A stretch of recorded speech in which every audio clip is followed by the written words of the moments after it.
G'day pilgrims. Have you ever had a season where everything feels tight and dry and uncertain?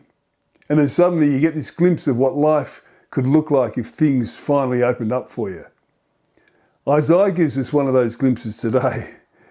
And there's this little line in Isaiah chapter 32. Happy are you who sow beside all waters, who let the feet of the ox and the donkey range free.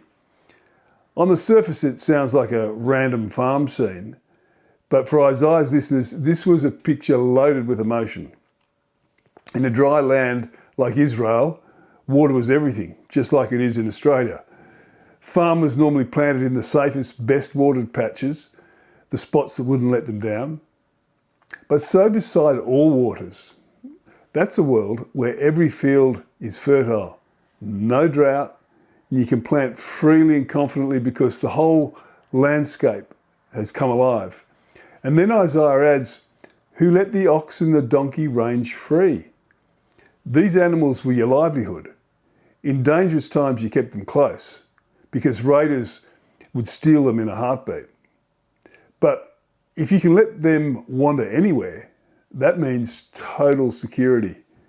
No war, no threat, no anxiety sitting in your chest, worrying about what might go wrong tomorrow. Put these images together and Isaiah is painting this simple, beautiful longing inside all of us. A life where things finally flourish and the fear is finally gone.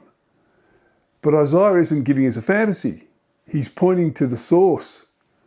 Back in verse 15 he says, until the Spirit is poured out on us from on high and the wilderness becomes a fruitful field. In other words, we can try our hardest, but the real turning point comes when God breathes his life into our dry patches. And I love the Hebrew image here. The word for poured out is arah, something like that anyway. It means to empty a jug completely, to tip it until you can see the bottom inside, nothing held back, everything poured out.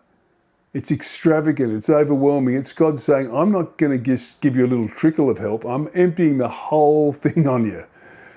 So here's the daily wonder grind for today. When we hit those wilderness seasons, it's not about working harder or squeezing more out of ourselves.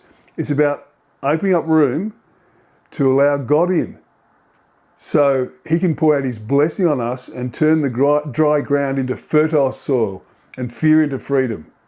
Happy are we when we live in that flow. Remember, a chapter a day keeps the meaningless away.